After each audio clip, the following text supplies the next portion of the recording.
आज हम लोग नमस्कार। आज हम लोग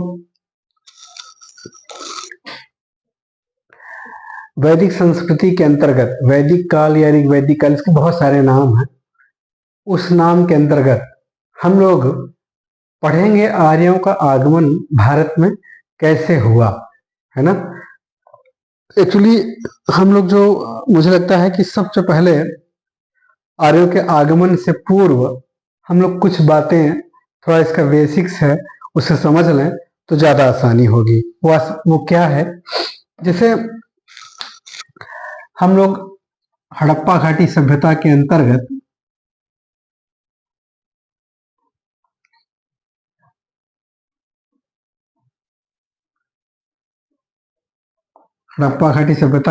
हम लोगों ने पढ़ा था। जैसे हमने कहा था कि इतिहास, there are 3 types of the history. First one, कि जो मतलब ना तो पढ़ा गया ना तो लिखा गया, उसको क्या बोलते हैं, उसे प्राग ऐतिहासिक। जहां न लिखा गया हो ना पढ़ा गया हो, है ना, तो उसको क्या बोलेंगे, प्राग ऐतिहासिक। और उसी क्रम में जहां लिखा तो गया पर पढ़ा नहीं गया, उसे आद्य ऐतिहासिक। और जहां लिखा भी गया और पढ़ा भी गया, इस प्रकार के इतिहास को ऐतिहासिक इतिहास। तो हम लोगों ने शुरू किया था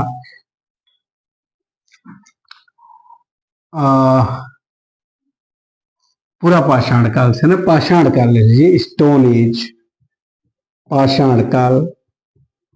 अब आप यहाँ पे देखें, इसमें ना तो कोई चीज लिखी गई ना कोई चीज पढ़ी गई, तो ये किसके अंतर्गत आया, प्राग ऐतिहासिक। प्राग ऐतिहासिक, है ना। उसके बाद दूसरा आया हड़प्पा, हड़प्पा सभ्यता, हड़प्पा सभ्यता, हड़प्पा सभ्यता। इसमें चीजें लिखी तो गई पर पढ़ी नहीं जा सकी, तो इसको किस में रखेंगे, आद्य ऐतिहासिक, मतलब आधा, है ना। पढ़ा गया, लिखा तो गया पर पढ़ा नहीं गया। और यहाँ पे वैदिक सभ्यता आ गई। कौन सी सभ्यता, वैदिक सभ्यता, वैदिक सभ्यता। इसके अंतर्गत आप लोग देख रहे हैं कि लिखा भी जा रहा है और पढ़ा भी जा रहा है, तो इसे हम लोग कहेंगे ऐतिहासिक। अब लिखा भी गया और पढ़ा भी गया, तो इसका तात्पर्य यह हुआ कि इस संस्कृति का जो मूल स्रोत है वो क्या है, साहित्य। क्या है, साहित्य, साहित्य। तो इन साहित्यों को हम लोग अध्ययन के दृष्टिकोण से 3 भागों में विभाजित करेंगे। नंबर 1, ईरानी साहित्य, और नंबर 2, यूनानी साहित्य, नंबर 3, वैदिक साहित्य। वैदिक साहित्य, वैदिक साहित्य। अब आप लोग ध्यान ये दीजिए, ईरानी साहित्य कौन सा साहित्य है, तो आप लोग ध्यान दीजिए, ईरानी साहित्य में जैन अवेस्ता, जैन अवेस्ता, ये जो साहित्य है ये ईरानी साहित्य। यूनानी में होमर के द्वारा लिखी, होमरकृत, होमरकृत इलियड, इलियड एवं ओडिसी, ओडिसी। वैदिक साहित्य में वेद, वेदांग, ब्राह्मण, उपनिषद एवं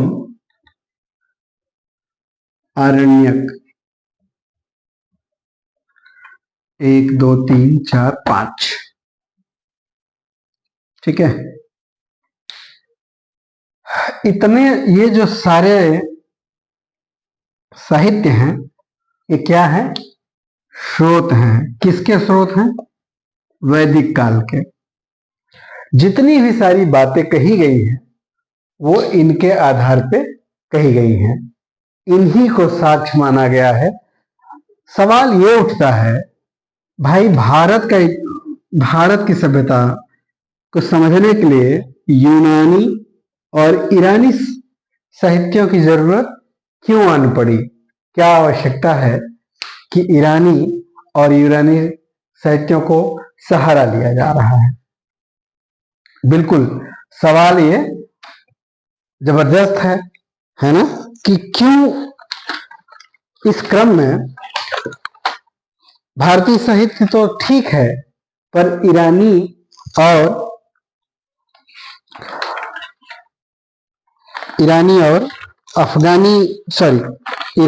यूनानी साहित्य का अध्ययन क्यों ही किया जाए, है ना।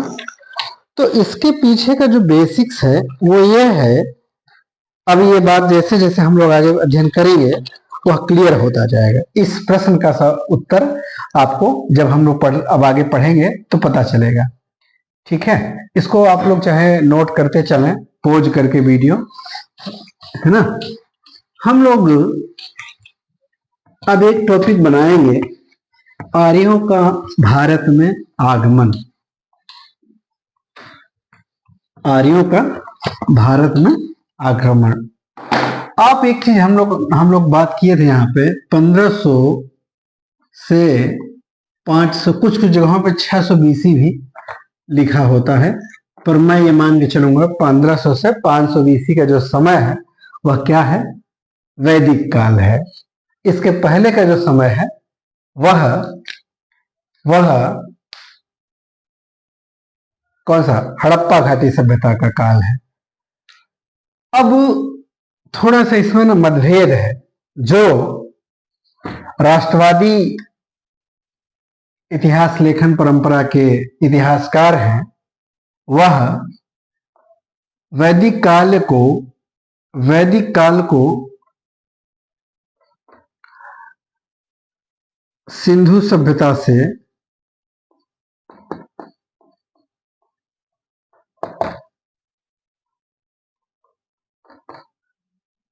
पहले का समझते हैं, मानते हैं।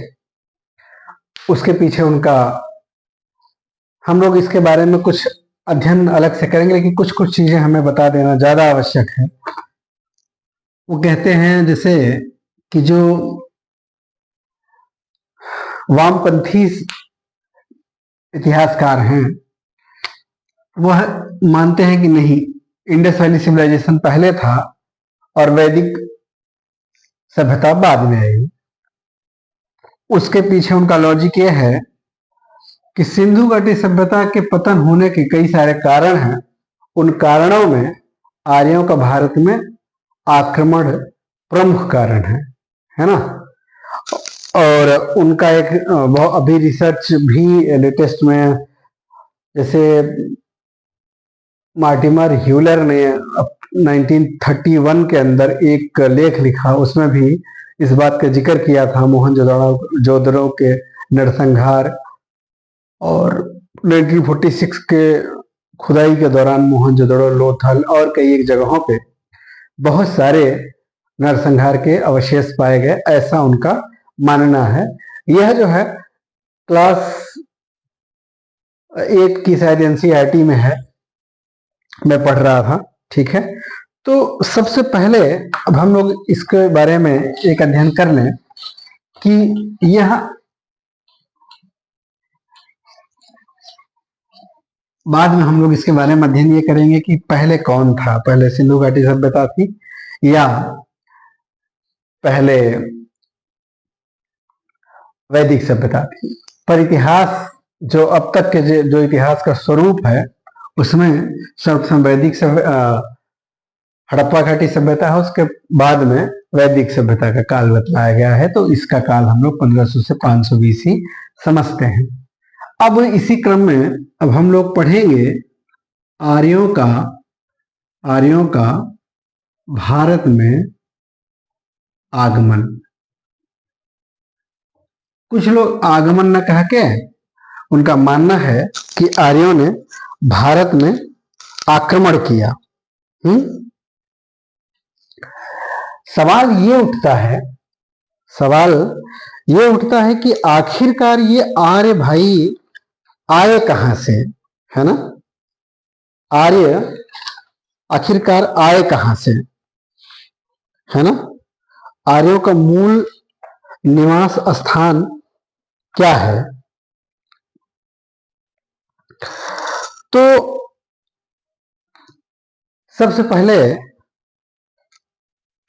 आर्यों के आगमन के संदर्भ में कोई एक मत नहीं है, इतिहासकारों में मतांतर है। कुछ इतिहासकारों का मानना है कि इनका जो मूल निवास स्थान था वो कश्मीर अथवा हिमालयी क्षेत्र था। कुछ इतिहासकारों का मानना है ब्रह्मर्षि देश, कुछ इतिहासकारों का मानना है कि ये सप्त सैंधव प्रदेश, कुछ इतिहासकारों का मानना है देविका प्रदेश यानी मुल्तान, वर्तमान पाकिस्तान का जो मुल्तान जिसे कहा जाता है वो था। कुछ इतिहासकारों का मानना है कि इनका मूल निवास स्थान रूस था। कुछ इतिहासकारों का तिब्बत एवं जर्मनी, डेन्यूब नदी घाटी इत्यादि। ऐसे कई सारे जगहों पे अलग अलग इतिहासकारों ने माना है। तो ये परीक्षा के दृष्टिकोण से इंपॉर्टेंट है, तो हम लोग एक इसको लिख लेते हैं, ठीक है, नोट कर लेते हैं। एलडी कल करके एक इतिहासकार थे, एलडी कल। उनका मानना था आर्य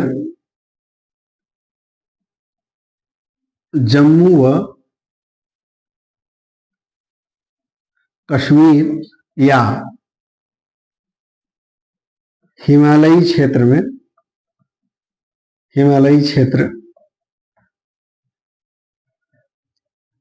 क्षेत्र से संबंधित है। और एक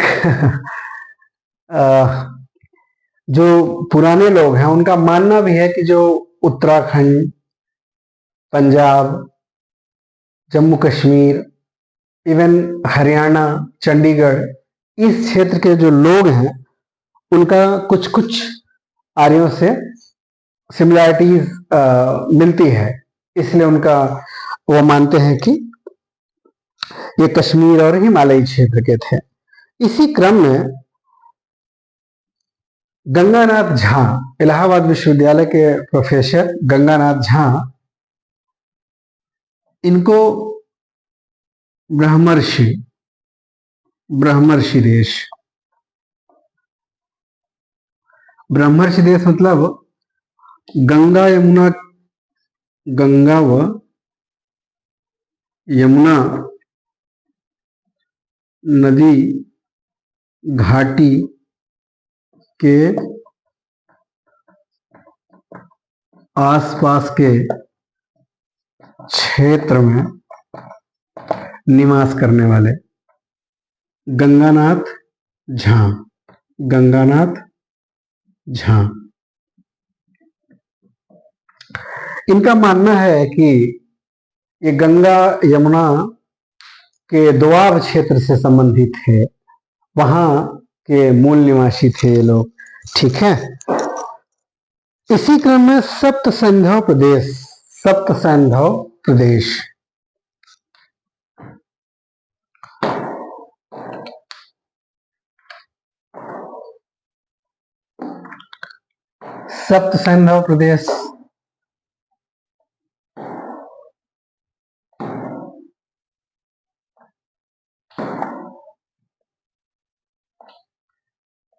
सप्त सिंधु प्रदेश डॉक्टर अविनाश।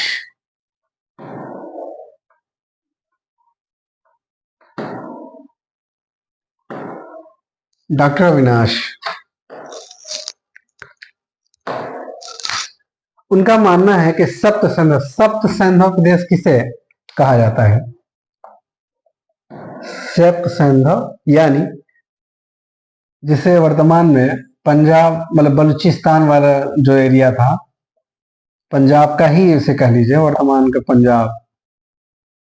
तब 7 नदियां बहती थी इसलिए सप्त सिंधु कहा जाता है। 5 नदियां हैं इसलिए पंजाब है ना, 7 नदियां सप्त सिंधु प्रदेश।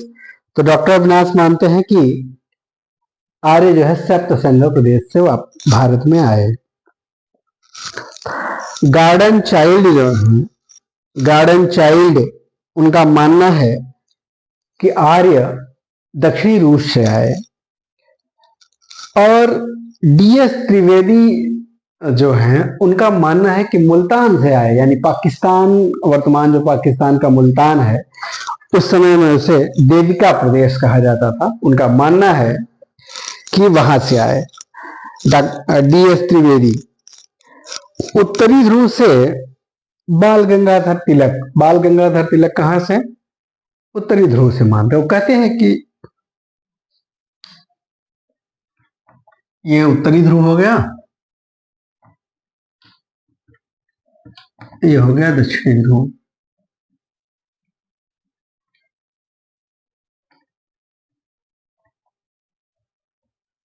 तो कहते हैं तो उत्तरी ध्रुव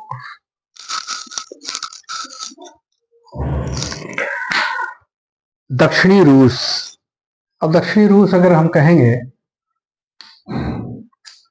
तो अब यह देखिए कि यहां से उनका मानना है बाल गंगाधर तिलक से कि यहां से आए थे, उत्तरी ध्रुव से। ठीक है। तिब्बत, स्वामी दयानंद सरस्वती, तिब्बत से, तिब्बत से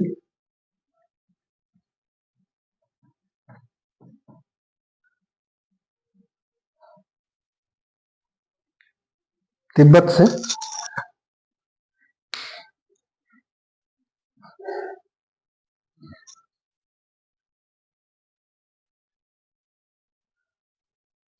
हम लोग इस पठन पाठन के दौरान एक चीज ये देखेंगे कि आर्यों का जो आगमन है ना, उसके बारे में इतिहासकारों का अलग अलग मत है।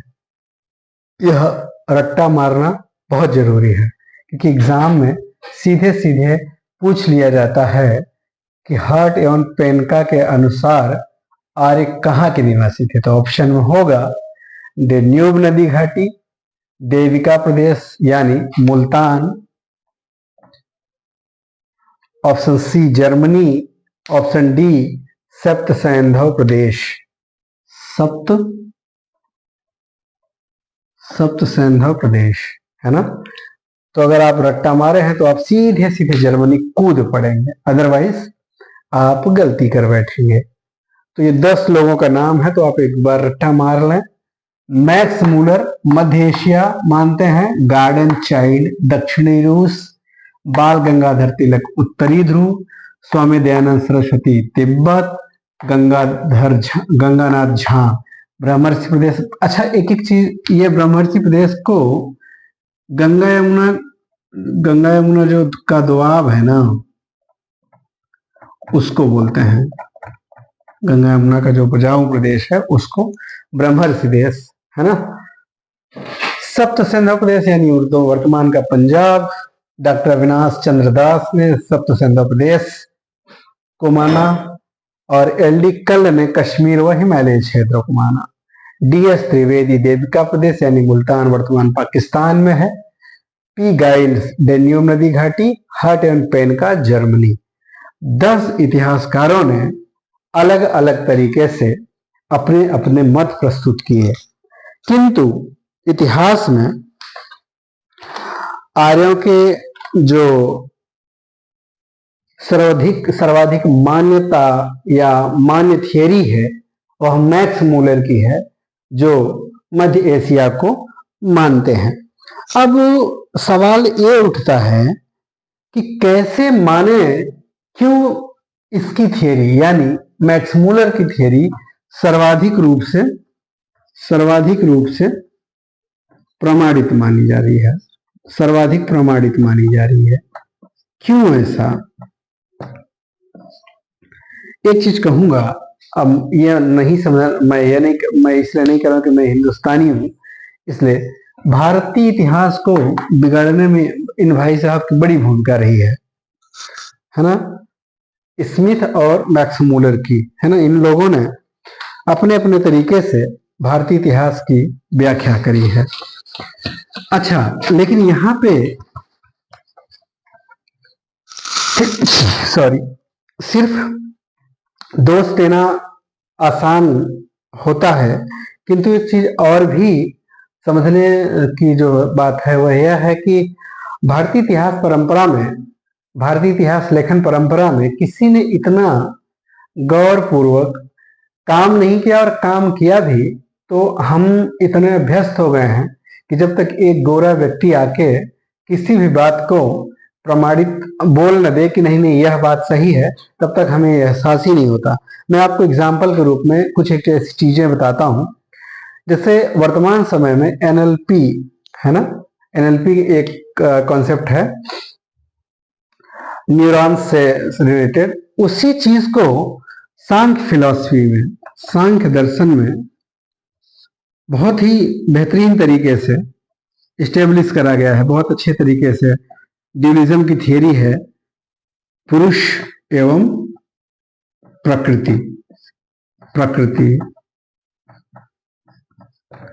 अब इसको, पुरुष को निर्माणकर्ता माना गया है, निर्माणकर्ता। प्रकृति कारण है, यानी आप, मैं थोड़ा सा ये विषयोत्तर करने की नहीं हो रहा है ये, लेकिन थोड़ा समझ लीजिए। जैसे आप ये देखें, ये बताना इसलिए जरूरी है क्योंकि आपको यकीन ही नहीं होता कि भारतीय मनीषियों ने, भारतीय जो परंपरा है वह ग्रेट परंपरा है। सबसे ग्रेट मैं ये इसलिए नहीं कह सकता क्योंकि हर देश की अपनी अपनी परंपराएं, महान परंपराएं होती हैं, इसलिए हम सबको यह भरोसा करना होगा कि भारतीय परंपरा उन महान परंपराओं में से एक परंपरा है जिसे परिशोधित करने की जरूरत है ना, परिष्कृत करने की जरूरत है, हमें समझने की जरूरत है, और हमें अपनी पुरातन परंपराओं को समझना होगा, जानना होगा। मैं ये नहीं कहता हूं कि बगैर जाने आप यूं ही एक्सेप्ट कर लें, लेकिन उसके पूर्व, तो जैसे मैं कह रहा था कि सांख्य दर्शन में प्रकृति और पुरुष, इसके पूर्व दो दर्शन और थे, न्याय दर्शन एवं बौद्ध दर्शन। ये जो दर्शन है, इन्होंने कार्य व कारण, वो कहते हैं कि कार्य, इसलिए मतलब कार्य और कारण का एक संबंध है, लेकिन यहाँ पे जो न्याय सांख्य दर्शन वो कहता है कारण, इसलिए कारण के लिए कार्य और कारण दो अलग चीज है ही नहीं, बल्कि एक ही है। आप कोई एक चीज ऐसे बता ही नहीं सकते कि आप बगैर कारण के आप वो कर रहे हैं, तो दो चीज नहीं बल्कि एक ही है वो। ये शब्दों का खेल मात्र है। तो कहने का मतलब यह है कि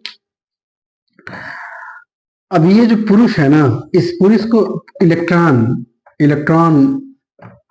भी कह सकते हैं, एनर्जी कह सकते हैं। ऊर्जा का जब संरक्षण का नियम हम लोग पढ़ते हैं ना भाई, बहुत पहले से ये सब चीजें कही गई हैं। अच्छा, एक मजेदार चीज है कि जब हम बात करते हैं, जब हम लोग बोलते हैं कि ये हमारे यहाँ है, तो तुरंत ही एक अंगुली उठा दी जाती है कि जैसे ही वेस्टर्न में यह बात प्रूव कर दी जाती है साइंस के द्वारा, तब यहाँ पे कहा जाता है कि हम, ये तो हमारे वेदों, पुराणों, उपनिषदों में है ऑलरेडी। सवाल ये नहीं है, सवाल ये है कि वर्तमान समय में भी सरकारें इस तरह के कार्यों में कोई रुचि नहीं ले रही हैं। क्यों? क्योंकि ये सारी चीजें तब होती हैं जब ज्यादातर आम आदमी की जो बेसिक नीड्स है ना, वो पूरी हो जाती है। भारत में आज भी 80 करोड़, प्रधानमंत्री जी कहते हैं कि 80 करोड़ लोगों को अनाज दिया जा रहा है। यह बहुत खुशी की बात नहीं है। मैं ये नहीं कह रहा हूं कि शर्म की बात है, पर यह बहुत खुशी की बात नहीं है। जिस देश में 80 करोड़ लोगों को अनाज दिया जा रहा हो, वह भला रिसर्च, शोध, इन सारे क्षेत्रों में कैसे सोच सकता है? जब आप संघर्ष कर रहे हो जीवन जीने के लिए, तो आप, मुझे नहीं लगता कि अन्य चीजों के बारे में सोच पाएंगे। हम अपने आगे जैसे ही हम लोग इसके बारे में पढ़ते रहेंगे, जब हम लोग एक ऋग्वेद का एक सूक्त है, उस सूक्त का नाम है नासदिक सूक्त। इसमें 6 दर्शनों का उल्लेख किया गया है। तो जब हम ऋग्वेद के बारे में बेहद अध्ययन करना शुरू करेंगे, तो हम लोग उसी क्रम में ये 6 दर्शनों का अध्ययन करेंगे। उस 6 दर्शनों में हम कोशिश ये करेंगे कि जो उनकी मूल जानकारियां हैं, उसके बारे में हम डिस्कस करेंगे, और कुछ एक दर्शन के बारे में बृहद चर्चा करेंगे थोड़ा सा। क्यों? क्योंकि वो हमारे दैनिक जीवन के लिए अति उपयोगी है। हम ये मान बैठे हैं, जैसे एक वर्ड है ना आजकल आध्यात्मिक जगत में बहुत चर्चा में रहता है, स्मृति। स्मृति, कोई एक बाबा है, उनका नाम नहीं लूंगा मैं, वो कहते हैं कि तुम्हारी स्मृतियां तुम्हारे मानस पटल पे, तुम्हारे मस्तिष्क पटल पे छा गई हैं, जिसकी वजह से तुम्हारा वो वर्तमान समय खराब चल रहा है। मैं जब पहली बार ये वर्ड सुना ना, तो मुझे लगा यार क्या ढोंग ढपोसला है। पर मुझे, जब मैं आजकल अध्ययन कर रहा हूँ कई सारे दर्शन के बारे में, तो मुझे एहसास हो रहा है कि यार ये तो सही बात है कि जो बचपन की से लेकर अभी तक जो हमारी मानस स्मृतियां हैं, उनकी वजह से हम अनेकानेक रोगों से ग्रसित हैं, अनेकानेक असफलताओं से ग्रसित हैं। तो ये बाकायदे प्रूवन है ये कि अगर हम अपनी भूतकाल की स्मृतियों को डिलीट कर लें, या यूं कहें कि भूल जाएं, है ना, उसके लिए बहुत सारे सरल उपाय किए गए हैं। अगर उसका हम लोग अनुपालन करें, पालन करें, तो निश्चित तौर पे हम सफलता, क्योंकि ये जो ब्रह्मांड है ना, ये जो पूरा ब्रह्मांड है, वह आपको परेशान नहीं करना चाहता, बल्कि आपको देना चाहता है। बस उसकी शर्त एक ही है कि आप एबल बने टू टेक, है ना, आप अपनी एलिजिबिलिटी को बढ़ाएं। एलिजिबिलिटी जैसे जैसे आपकी बढ़ेगी, निश्चित तौर पे आपकी सफलता में 4 चांद लगेंगे। तो कहने का तात्पर्य है कि हम लोग अब, चलिए अब आते हैं हम लोग विषय पे, है ना। ये भी विषय की ही बात थी, थोड़ा सा मुझे लगा कि हम लोग इसके बारे में बताना जरूरी था, क्योंकि मैक्स मूलर भाई साहब वगैरह इस देश के इतिहास का ना ढंग से बेड़ा गर्क किया है। लेकिन क्या कीजिएगा, फिलहाल तो यही पढ़ना पड़ेगा और इसी को सही मानना पड़ेगा। तो हम लोग बात करेंगे कि जो ये आर्य वगैरह थे, कहां से चले। अब ये जब अब इसका जो अब ऋग्वैदिक जो काल है, ऋग्वैदिक काल है, अध्ययन के दृष्टिकोण से इसे हम 2 भाग में बांट सकते हैं, वैदिक काल और उत्तर वैदिक काल। जो वैदिक काल है, ये पूरा ऋग्वेद पर आधारित है ना। तो इसके अंतर्गत सारी चीजें हम लोग ऋग्वेद में पढ़ेंगे। इसके पूर्व, अब इसका जो काल है, इसका लिखने से का कारण ये था, 1500 से 1000 का जो टाइम है ना, वो ऋग्वैदिक या वैदिक काल है। 1000 से जो 500 का काल है ना, वो उत्तर वैदिक काल है। कहने का मतलब ये है, इसका बताने का, कि इसी समय में ना और कई सारी संस्कृतियां दिखाई पड़ती हैं। जैसे 2 संस्कृतियों के बारे में हम लोग अध्ययन करेंगे, इसके पैरेलल इसी समय में 2 संस्कृतियां, आंद्रे नोवा संस्कृति और वैक्रिया मार्जियाना, 2 ऐसी। थोड़ा सुन लीजिए, लिखने की कोई आवश्यकता नहीं है, सुनते जाइए ध्यान से, तो मुझे लगता है कि मजा आने वाला है। जब अब ये बैक्टीरिया मार्जियाना और आंद्रे नोवा क्षेत्र या संस्कृति, ये भी लगभग 1500-2000 के आसपास से उद्धृत हो रही हैं। अच्छा, सवाल ये उठता है कि इन संस्कृतियों को बताने के पीछे का क्या कारण है।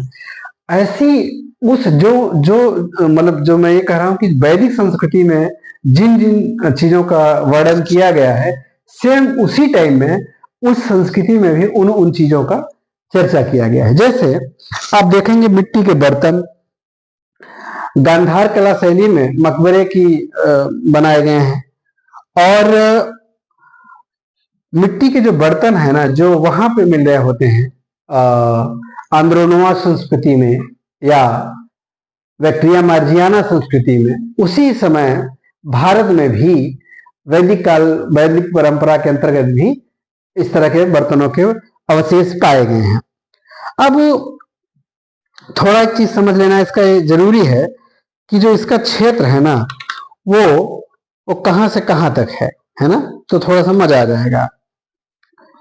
इसका जो विस्तार है ना,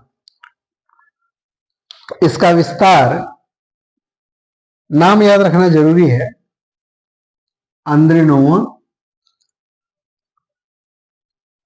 आंद्रेनोवा बैक्टीरिया मार्जियाना। ये आप लोग रट्टा मार लिए होंगे, डिलीट मार दूं, ले लीजिए इसका आप लोग स्क्रीनशॉट वगैरह, बहुत जरूरी है इसे रट्टा मारना, है ना। ठीक है, अब डिलीट मारता हूं ताकि और आगे की चीजें हम लोग कर सकें। और आज हम लोग बस इसका अध्ययन करेंगे कि इनका आगमन मैक्स मूलर, क्यों मैक्स मूलर थियरी को सर्वाधिक, तो जितना हम लोगों ने लगभग 10 लोगों के बारे में अध्ययन, 10 लोगों ने अपने अपने मत दिए थे, उनमें से सबसे महत्वपूर्ण है मैक्स मूलर का, है ना। मैक्स मूलर क्या कहते हैं, ये कहाँ के निवासी थे, मूल रूप से मध्य एशिया के। तो हम कैसे माने कि मध्य एशिया के ही ये थे, सवाल ये उठता है कि नहीं उठता। तो जब सवाल उठता है तो इस सवाल को हम सॉल्व करने के लिए आगे बढ़ते हैं और हम समझते हैं कि कैसे यह मान लिया जाए कि जो आर्य थे ये मूल रूप से कहाँ के थे, मध्य एशिया के थे। अब आप ये देखिए कि दो संस्कृतियां उसी समय में उत्पन्न हो रही हैं, आंद्रेनोवा संस्कृति और बैक्टीरिया मार्जियाना संस्कृति।